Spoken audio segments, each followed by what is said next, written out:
ಪ್ರೀತಿಯ ವೀಕ್ಷಕರೇ, nature life DK YouTube ಚಾನೆಲ್ಗೆ ಸ್ವಾಗತ. ಇವತ್ತು ನಾವು ದಾಳಿಂಬೆ ಹಣ್ಣನ್ನು ನಮ್ಮ ಮಕ್ಕಳಿಗೆ ತಿನ್ನಿಸುವುದರಿಂದ ಯಾವ ರೀತಿಯ ಆರೋಗ್ಯದ ಪ್ರಯೋಜನವಾಗುತ್ತದೆ, ಅವರಿಗೆ ಯಾವ ಸಮಯದಲ್ಲಿ ಈ ಹಣ್ಣನ್ನು ನೀಡಬೇಕು ಎಂಬುದನ್ನು ಇವತ್ತಿನ ವಿಡಿಯೋದಲ್ಲಿ ಸಂಪೂರ್ಣವಾಗಿ ತಿಳಿದುಕೊಳ್ಳೋಣ. ಪ್ರಕೃತಿ ಮನುಷ್ಯನ ಆರೋಗ್ಯಕ್ಕಾಗಿ ಹಲವಾರು ನೈಸರ್ಗಿಕ ಸತ್ವಗಳನ್ನು ಉಡುಗೊರೆಯಾಗಿ ನೀಡಿದೆ. ನಮ್ಮ ಸುತ್ತಮುತ್ತಲಿನ ಪರಿಸರದಲ್ಲಿ ದೊರೆಯುವ ಹಲವಾರು ಹಣ್ಣು ಹಂಪಲುಗಳು, ಗಿಡ ಮೂಲಿಕೆಗಳು ಆರೋಗ್ಯ ವೃದ್ಧಿಸುವಲ್ಲಿ ಬಹುಮುಖ್ಯವಾದ ಪಾತ್ರವನ್ನು ವಹಿಸುತ್ತದೆ. ನಮ್ಮ ಸುತ್ತಲೂ ಸಾಮಾನ್ಯವಾಗಿ ಸಿಗುವ ದಾಳಿಂಬೆ ಹಣ್ಣು ತನ್ನಲ್ಲಿ ಹಲವಾರು ಆರೋಗ್ಯದಾಯಕ ಅಂಶಗಳನ್ನು ಹೊಂದಿದೆ. ದಾಳಿಂಬೆ ಹಣ್ಣಿನಲ್ಲಿ ಆಂಟಿ ಆಕ್ಸಿಡೆಂಟ್, ಆಂಟಿ ವೈರಲ್ ಮತ್ತು ಆಂಟಿ ಟ್ಯೂಮರ್ ಗುಣಲಕ್ಷಣಗಳನ್ನು ಇದು ಹೊಂದಿದೆ. ಇದರಲ್ಲಿ vitamin C, vitamin A, vitamin E ಮತ್ತು ಫೋಲಿಕ್ ಆಮ್ಲ ಕೂಡ ಇದೆ. ಪ್ರತಿನಿತ್ಯ ದಾಳಿಂಬೆಯನ್ನು ತಿನ್ನುವುದು ಅಥವಾ ಜ್ಯೂಸು ಕುಡಿಯುವುದರಿಂದ ರೋಗ ನಿರೋಧಕ ಶಕ್ತಿಯೂ ಕೂಡ ನಮ್ಮಲ್ಲಿ ವೃದ್ಧಿಯಾಗುತ್ತದೆ. ದಾಳಿಂಬೆಯು ಅನೇಕ ವಿಟಮಿನ್ಗಳೊಂದಿಗೆ ಪೌಷ್ಟಿಕಾಂಶದ ಹಣ್ಣಾಗಿದೆ. ವಿಶೇಷವಾಗಿ ವಿಟಮಿನ್ ಸಿ ಮತ್ತು ಇ. ಇದು ಫೈಬರ್, ಕಬ್ಬಿಣ ಮತ್ತು ಪೊಟ್ಯಾಷಿಯಂನಂತಹ ಖನಿಜಗಳ ಉತ್ತಮ ಮೂಲವಾಗಿದೆ. ಸರಿಯಾದ ಶಿಶು ಪೋಷಣೆಯು ಅವರ ಆರೋಗ್ಯಕರ ಬೆಳವಣಿಗೆಗೆ ನಿರ್ಣಾಯಕವಾಗಿದೆ ಮತ್ತು ಈ ಶಕ್ತಿಯುಕ್ತ ಪೋಷಕಾಂಶಗಳು ನಿಮ್ಮ ಮಗುವನ್ನು ರೋಗಗಳಿಂದ ರಕ್ಷಿಸುವ ಗುಣಗಳನ್ನು ಸಹ ಇದು ಹೊಂದಿದೆ. ಈ ಟಿಪ್ಸ್ ನಿಮಗೆ ಇಷ್ಟ ಆಗ್ತಾ ಇದ್ರೆ ಪ್ಲೀಸ್ ವಿಡಿಯೋಗೊಂದು ಲೈಕ್ ಮಾಡಿ ಫ್ರೆಂಡ್ಸ್. ಹಾಗೆ ಫ್ರೆಂಡ್ಸ್ ಫ್ಯಾಮಿಲಿ ಜೊತೆ ಶೇರ್ ಮಾಡಿ. ಸಬ್ಸ್ಕ್ರೈಬ್ ಆಗದೆ ನೋಡ್ತಾ ಇರೋರು ಪ್ಲೀಸ್ ನನ್ನ ಚಾನಲನ್ನು ಸಬ್ಸ್ಕ್ರೈಬ್ ಮಾಡ್ಕೊಳ್ಳಿ. ಹಾಗೆ ಬೆಲ್ ಬಟನ್ ಪ್ರೆಸ್ ಮಾಡಿ, ಆಲ್ ಅಂತ ಕ್ಲಿಕ್ ಮಾಡಿ. ನಿಮ್ಮ ಅನಿಸಿಕೆಯನ್ನು ನನಗೆ ಕಮೆಂಟ್ ಮೂಲಕ ತಿಳಿಸಿ. ಉರಿಯೂತವನ್ನು ಗುಣಪಡಿಸುತ್ತದೆ. ದಾಳಿಂಬೆ ರಸವು ಬ್ಯಾಕ್ಟೀರಿಯಾದ ಸೋಂಕನ್ನು ನಾಶಪಡಿಸುತ್ತದೆ, ದೇಹದಿಂದ ಕಿರಿಕಿರಿಯನ್ನು ನಿವಾರಿಸುತ್ತದೆ ಮತ್ತು ಉರಿಯೂತವನ್ನು ಕಡಿಮೆ ಮಾಡುತ್ತದೆ ಎಂದು ವೈದ್ಯಕೀಯ ಅಧ್ಯಯನಗಳು ಬಹಿರಂಗಪಡಿಸಿದೆ.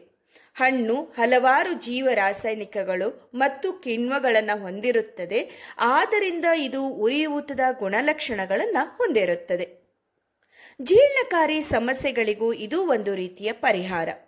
ಮಕ್ಕಳು ಸಾಮಾನ್ಯವಾಗಿ ಅತಿಸಾರ ಮತ್ತು ಬೇದಿ ಮುಂತಾದ ಜೀರ್ಣಕಾರಿ ಸಮಸ್ಯೆಗಳಿಂದ ಬಳಲುತ್ತಾ ಇರುತ್ತಾರೆ. ಮಕ್ಕಳಿಗೆ ದಾಳಿಂಬೆ ರಸವು ವೈರಲ್ ಅಥವಾ ಬ್ಯಾಕ್ಟೀರಿಯಾ ಅಥವಾ ಸೋಂಕಿನಿಂದ ಉಂಟಾಗುವ ಕಲರ, ಅತಿಸಾರವನ್ನು ಗುಣಪಡಿಸುತ್ತದೆ. ದಾಳಿಂಬೆಯಲ್ಲಿ ಸಿಪ್ಪೆ, ಎಲೆಗಳು, ತೊಗಟೆ ಇದು ಸಹ ಜೀರ್ಣಕ್ರಿಯೆಗೆ ಸಹಾಯ ಮಾಡುತ್ತದೆ. ಅಲ್ಲದೆ ಹೊಟ್ಟೆಯ ನೋವನ್ನು ಸಹ ಇದು ಕಡಿಮೆ ಮಾಡುತ್ತದೆ. ಕರುಳಿನ ಹುಳಗಳು ಪರಿಣಾಮವಾಗಿ ಮಕ್ಕಳು ಹೆಚ್ಚಾಗಿ ಸೋಂಕಿನಿಂದ ಬಳಲುತ್ತಿರುತ್ತಾರೆ. ಕರುಳಿನ ಹುಳಗಳು ಸಣ್ಣ ಅಥವಾ ದೊಡ್ಡ ಕರುಳಿನಲ್ಲಿರುವ ಪೋಷಕಾಂಶಗಳ ಮೇಲೆ ಬೆಳೆಯುವ ಪರಾವಲಂಬಿಗಳಾಗಿವೆ. ದಾಳಿಂಬೆ ರಸವನ್ನು ಕುಡಿಯುವುದರಿಂದ ಕರುಳಿನ ಹುಳಗಳನ್ನು ಕೊಲ್ಲಲು ಸಹಾಯ ಮಾಡುತ್ತದೆ ಮತ್ತು ಸೋಂಕುವಿನಿಂದ ಕಾಪಾಡುತ್ತದೆ. ಮಕ್ಕಳು ಜ್ವರದಿಂದ ಬಳಲುತ್ತಿದ್ದರೆ ದಾಳಿಂಬೆ ರಸವನ್ನು ಕುಡಿಯುವುದರಿಂದ ಜ್ವರವನ್ನು ನಿಯಂತ್ರಿಸಬಹುದು. ಮಾತ್ರವಲ್ಲದೆ ನಿಮ್ಮ ಮಗು ಜ್ವರದಿಂದ ಬಳಲುತ್ತಿರುವಾಗ ಅಗತ್ಯವಾದ ಪೋಷಕಾಂಶಗಳನ್ನು ಇದು ಒದಗಿಸುತ್ತದೆ. ಹಣ್ಣಿನಲ್ಲಿರುವ ಆಂಟಿ ಆಕ್ಸಿಡೆಂಟ್ಗಳು ನೆಗಡಿಯ ವಿರುದ್ಧ ಹೋರಾಡುತ್ತವೆ ಮತ್ತು ಅದರಿಂದ ಉಂಟಾಗುವ ಜ್ವರ ಸಹ ತಡೆಯುತ್ತದೆ. ಮಕ್ಕಳಲ್ಲಿ ಹಲ್ಲಿನ ಸಮಸ್ಯೆಗಳು ಹೆಚ್ಚುತ್ತಿವೆ. ದಾಳಿಂಬೆ ತಿನ್ನುವುದು ಹಲ್ಲಿನ ಸಮಸ್ಯೆಗಳಿಗೆ ಚಿಕಿತ್ಸೆ ನೀಡಲು ಪ್ರಯೋಜನಕಾರಿಯಾಗಿದೆ. ದಾಳಿಂಬೆ ಹಣ್ಣಿನಲ್ಲಿ ಹಲ್ಲು ಹುಟ್ಟುವ ಸಮಸ್ಯೆಗಳಿಗೆ ಸಹಾಯಕವಾಗುವುದರ ಜೊತೆಗೆ ಇತರ ಹಲ್ಲುಗಳ ರೋಗಗಳಿಂದನೂ ಸಹ ಇದು ರಕ್ಷಿಸುತ್ತದೆ. ಹಣ್ಣಿನಲ್ಲಿ ಆಂಟಿವೈರಲ್ ಮತ್ತು ಆಂಟಿಬ್ಯಾಕ್ಟೀರಿಯಲ್ ಗುಣಲಕ್ಷಣಗಳು ಇರುವುದರಿಂದ ಇದು ಸಹಾಯ ಮಾಡುತ್ತದೆ. ಮಕ್ಕಳಿಗೆ ದಾಳಿಂಬೆ ಹಣ್ಣನ್ನು ತಿನ್ನಿಸುವುದರಿಂದ ಅವರ ರಕ್ತಕ್ಕೆ ಕಬ್ಬಿಣವನ್ನು ಪೂರೈಸುತ್ತದೆ. ಹೀಗಾಗಿ ಹಿಮೋಗ್ಲೋಬಿನ್ ಸಂಖ್ಯೆಯನ್ನು ಹೆಚ್ಚಿಸುತ್ತದೆ.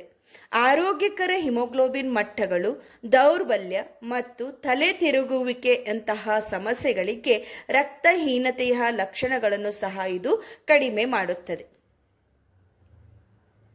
ದಾಳಿಂಬೆ ಪೊಟ್ಯಾಷಿಯಂನಂತಹ ಖನಿಜಗಳಲ್ಲಿ ಸಮೃದ್ಧವಾಗಿದೆ. ಇದು ಸ್ನಾಯು ನೋವುಗಳನ್ನು ಗುಣಪಡಿಸಲು ಮತ್ತು ದೇಹದ ನೋವನ್ನು ಕಡಿಮೆ ಮಾಡಲು ಸಹ ಒಂದು ರೀತಿಯಲ್ಲಿ ಸಹಾಯ ಮಾಡುತ್ತದೆ. ದಾಳಿಂಬೆಯು ಹೆಚ್ಚಿನ ಪ್ರಮಾಣದ ಬಿ ವಿಟಮಿನ್ಗಳನ್ನು ಹೊಂದಿದ್ದು ಇದು ಮಕ್ಕಳಲ್ಲಿ ಬಲವಾದ ನರಮಂಡಲ ಮತ್ತು ರೋಗನಿರೋಧಕ ಶಕ್ತಿಯನ್ನು ಕಾಪಾಡಿಕೊಳ್ಳಲು ಸಹಾಯ ಮಾಡುತ್ತದೆ. ಈ ಹಣ್ಣಿನಲ್ಲಿರುವ ವಿಟಮಿನ್ಗಳು ಮೆದುಳಿನ ಕಾರ್ಯಗಳನ್ನು ಅತ್ಯುತ್ತಮವಾಗಿ ಕಾರ್ಯನಿರ್ವಹಿಸಲು ಸಹಾಯ ಮಾಡುತ್ತದೆ ಮತ್ತು ಅರಿವಿನ ಬೆಳವಣಿಗೆಯನ್ನು ಸುಲಭಗೊಳಿಸುತ್ತದೆ. ದಾಳಿಂಬೆಯಲ್ಲಿರುವ ಹೆಚ್ಚಿನ ಪ್ರೊಲೈಟ್ ಅಂಶವು ನಿಮ್ಮ ಮಗುವಿನ ದೇಹಕ್ಕೆ ಹೊಸ ದೇಹದ ಜೀವಕೋಶಗಳನ್ನು ಉತ್ಪಾದಿಸುವ ಮತ್ತು ನಿರ್ವಹಿಸುವ ಸಾಮರ್ಥ್ಯವನ್ನು ಸಹ ಇದು ಒದಗಿಸುತ್ತದೆ. ಇಷ್ಟೊಂದು ಪ್ರಯೋಜನವಿರುವ ಈ ದಾಳಿಂಬೆ ಹಣ್ಣನ್ನು ಉಪಯೋಗಿಸೋಣ. ಈ ಟಿಪ್ಸ್ ನಿಮಗೆ ಇಷ್ಟ ಆದರೆ ಪ್ಲೀಸ್ ವಿಡಿಯೋಗೊಂದು ಲೈಕ್ ಮಾಡಿ, ಸಬ್ಸ್ಕ್ರೈಬ್ ಆಗದೆ ನೋಡ್ತಾ ಇರೋರು ಪ್ಲೀಸ್ ಸಬ್ಸ್ಕ್ರೈಬ್ ಮಾಡ್ಕೊಳ್ಳಿ. ಧನ್ಯವಾದಗಳು.